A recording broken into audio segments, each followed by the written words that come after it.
Così di primo sopralluogo abbiamo verificato che in un mese dovremo riuscire ad aprirle, quindi per fine giugno.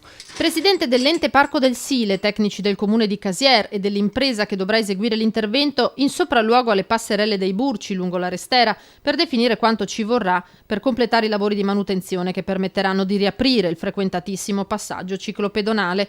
Dopo settimane di polemiche e di batti e ribatti, per l'ultima settimana di giugno, data massima venerdì 26, le transenne dovrebbero essere rimosse. Intendiamo riaprire le passerelle il prima possibile, infatti questo è un sopralluogo atto a capire un po' le tempistiche per la manutenzione di queste passerelle.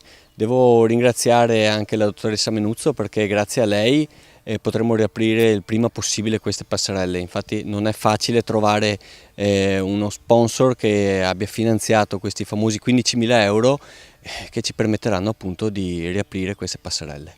A salvare la situazione l'intervento di un privato, una ditta della zona che ha stanziato i 15.000 euro necessari alla manutenzione straordinaria, quelli che gli enti pubblici non avevano. In mancanza di questo contributo si sarebbero rischiati lunghi mesi di stop. E per certo noi dovremo rifare le passerelle nel 2016, quindi da qua a fine anno altri 6 mesi di chiusure non sono contemplabili. E chiudere un particolare passaggio come questo, che è un crocevia fondamentale della nostra Greenway, non è facile.